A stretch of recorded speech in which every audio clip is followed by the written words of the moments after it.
Tzedek, tzedek, tzedek teudo. Tzedek, tzedek, tzedek teudo. Hola oyentes de Radio Sefarad, es un gusto volver a encontrarnos con Carlo Toniato para seguir hablando de estos ejemplos de justicia. Justicia, justicia, perseguirás. ¿Qué tal, Carlo? Todo bien, Jorge, gracias y un saludo muy especial a nuestra audiencia. Bueno, vamos a hablar hoy de un personaje, en general los personajes que traes no son tan conocidos fuera de su órbita nacional, pero sí que el escenario en el que actuaron sí que a veces es más importante y conocido. Por ejemplo, hablamos del genocidio armenio que sucedió durante la Primera Guerra Mundial, los turcos contra la población armenia, la que acusaban de ser colaboracionistas de los rusos, etcétera, etcétera. Y en el medio de este conflicto, pues un personaje otomano, un personaje musulmán turco de responsabilidad política llamado Mehmet Celal Bey, que va a tener un papel similar al de los justos entre las naciones de la Segunda Guerra Mundial, o aquí incluso lo habías calificado de una especie de Oscar Schindler turco, ¿no? Sí, sí, sí, es un caso muy interesante sobre el cual quise traer la atención de todos porque hasta ahora hemos utilizado la categoría de los justos entre las naciones como un lente para mirar casos de personas que se arriesgaron para defender la vida de otros que estaban por el otro lado, pero en casos de atrocidades o hechos de violencia sucesivos al holocausto. Pues en este caso vamos a hablar del genocidio armenio que precedió al holocausto, en particular de esta figura, Mehmet Celal Bey, que fue gobernador de Alepo y sucesivamente de Konya entre agosto de 2014, del 1914 y octubre de 1915, y salvó a miles de vidas de armenios inocentes, y por eso, como tú ya anticipabas, se recuerda como el Oscar Schindler. Recordemos quizás, simplemente para empezar, qué fue exactamente ese genocidio, de qué se trató ese genocidio armenio. Ese evento atroz se llevó a cabo durante la Primera Guerra Mundial por parte del Imperio Otomán y resultó en la eliminación de 1 millón de armenios. Empezó en abril de 1915 con el arresto y la deportación de centenas de intelectuales y líderes políticos armenios de la ciudad de Constantinopla, la actual Istambul, y sucesivamente todos los hombres armenios hábiles fueron ejecutados, sujetos a la conscripción en el ejército otomán o obligados a las labores forzadas. Y por otro lado, las mujeres, los niños, los ancianos y los enfermos fueron llevados por marchas de la muerte en el desierto sirio entre el 1915 y 1916. Y en esa marcha participaron entre 800,000 y 1,2 millones de armenios escoltados por grupos paramilitares y expuestos a todos tipos de violencia. Lo dejaban sin comida ni agua en su travesía del desierto, expuestos a robos, violaciones y otros tipos de violencia. Los sobrevivientes de las marchas fueron distribuidos en campos de concentración.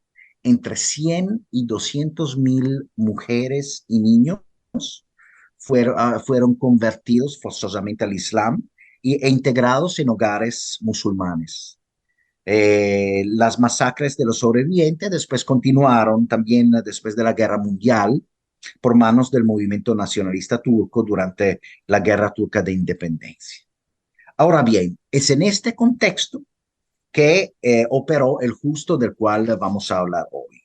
Mehmet Celal Bey nació en 1863 en Constantinopla y se graduó en la prestigiosa Facultad de Ciencia Política de la Universidad de Ankara y sucesivamente se fue 3 años a estudiar ciencias agrícolas en Bonn. Regresó a su tierra y ahí ocupó diferentes posiciones, inicialmente en el sector educativo, como profesor de geografía en un colegio de secundaria, sucesivamente rector de un bachillerato, después director para la educación pública en Tesalónica, que pertenecía en esos tiempos al Imperio Otomán, y entre 1908 y 1910 fue director de su Facultad de Ciencia Política en la Universidad de Ankara.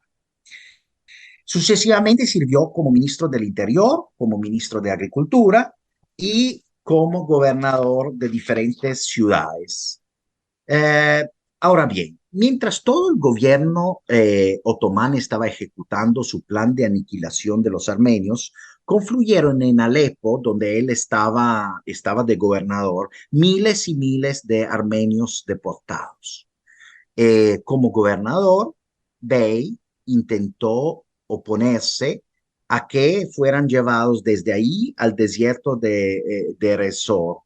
Organizó campos de refugiados, se activó para distribuirles comida, para asistir a los enfermos, para reunir a las familias separadas y para ayudar a muchos de ellos a fugarse. Y al fin de obstaculizar el plan de exterminio, regó a los refugiados que llegaban en Alepo en los pequeños pueblos de la región. Durante ese periodo le pidió ayuda a los diplomáticos de Alemania e Italia para que presionaran al gobierno central del imperio y para que éste desistiera en su propósito genocida.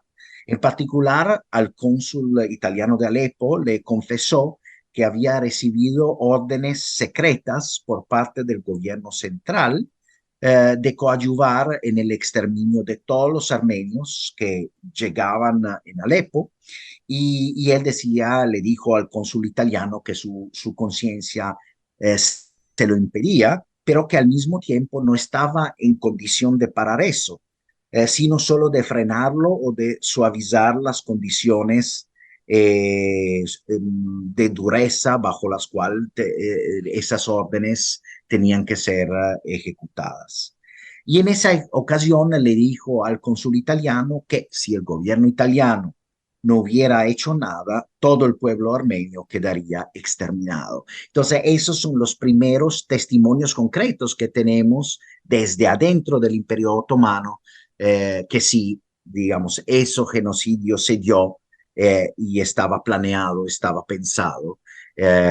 Y ahí ya empieza, entre comillas, su traición de su lado. Eran órdenes secretas para buscar una solución y para proteger todas esas víctimas inocentes. Ahora bien, durante todo ese periodo, escribió insistentemente a las autoridades centrales, protestando y reclamando que el exterminio de tantos inocentes era contrario a los intereses de la patria, pero sus peticiones no fueron ni escuchadas ni mucho menos respondidas.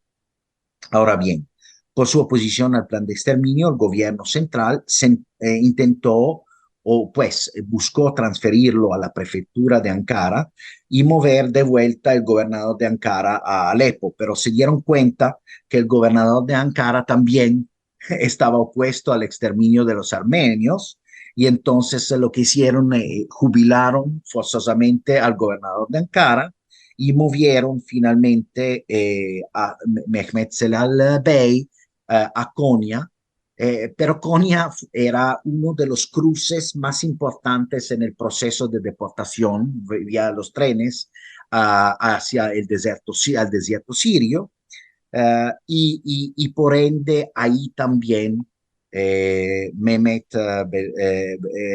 Celal Bey pudo jugar un papel importante.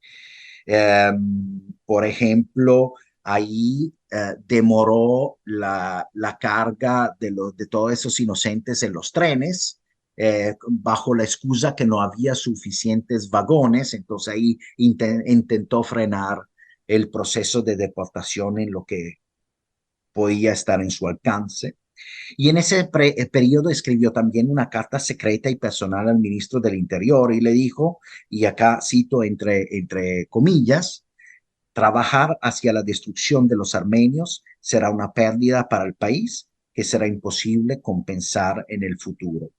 Si todos los enemigos del mundo se unieran y pudieran pensar en cómo hacernos daño, no podrían imaginar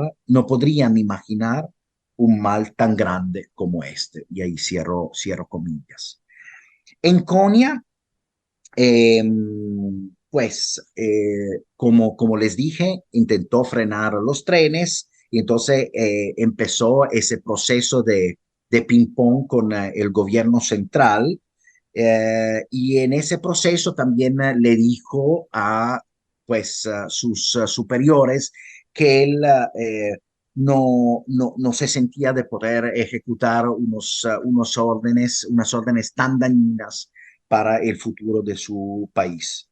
Y le contestaron, y aquí entre comillas cito: esta operación se validó después de largas deliberaciones por parte del Comité Central y ya no se puede cambiar.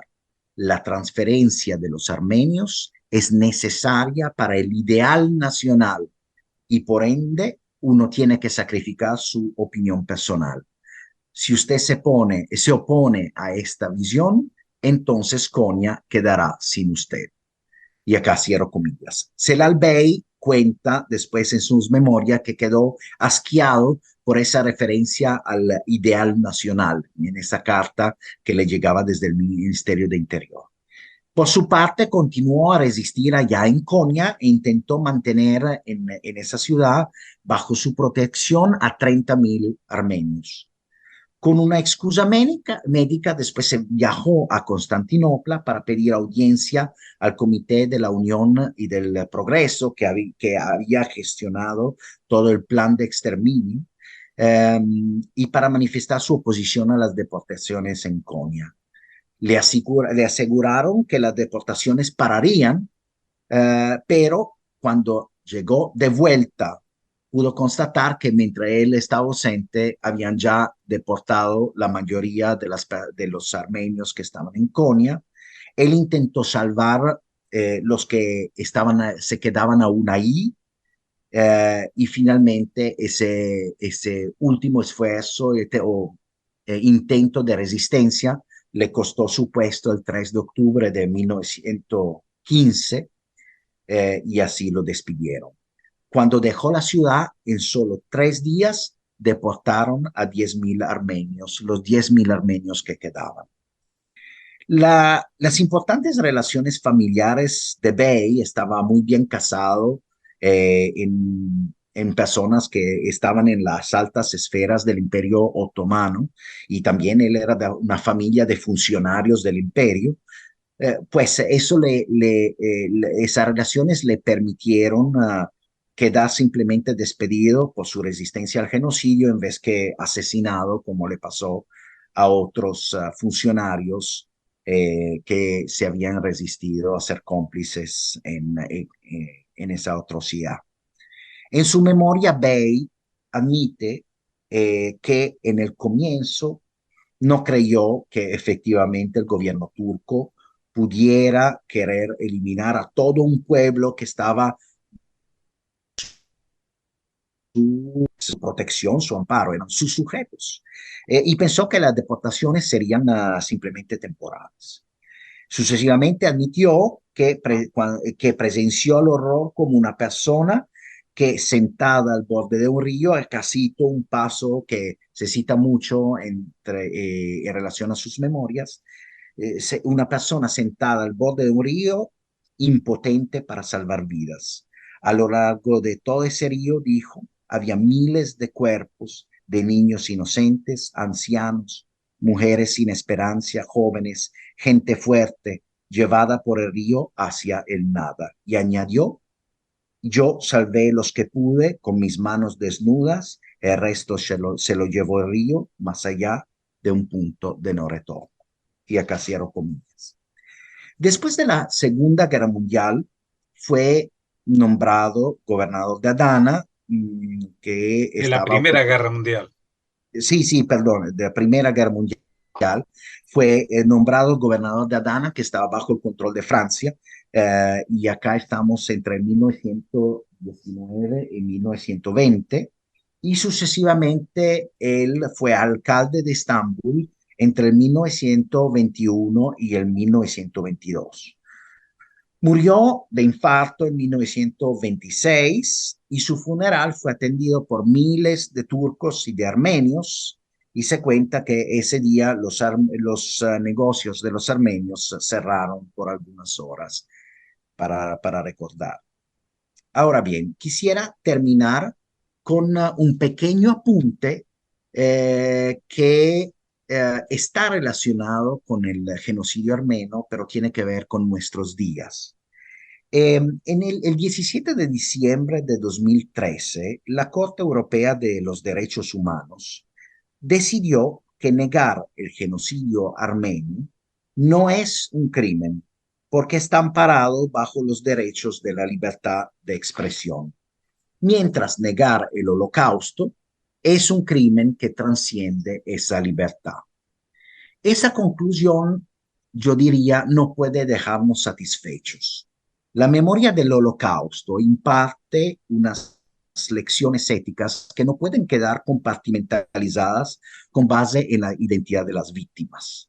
Los justos, de los cuales hemos venido hablando en este programa, y que recuerdan el ejemplo de los justos entre las naciones durante el holocausto, operaron en pro de la defensa de la vida humana independientemente del origen de las víctimas. Así que nosotros que buscamos recoger el legado de los justos y aprender de sus acciones, no podemos quedar intranquilos al ver que se prohíbe la negación del holocausto, permitiendo, sin embargo, la negación de otros genocidios.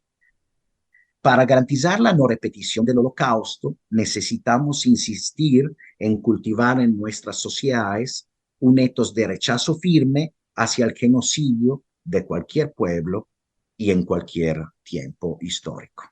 Gracias. Pues gracias a ti, Carlo Toniato, por este acercamiento al genocidio armenio a través de la figura de un justo, de un salvador, como fue Mehmet Celal Bey. Y esperamos contar contigo en una próxima entrega. Hasta entonces, muchas gracias. Muchas gracias a ti, Jorge, y a la audiencia.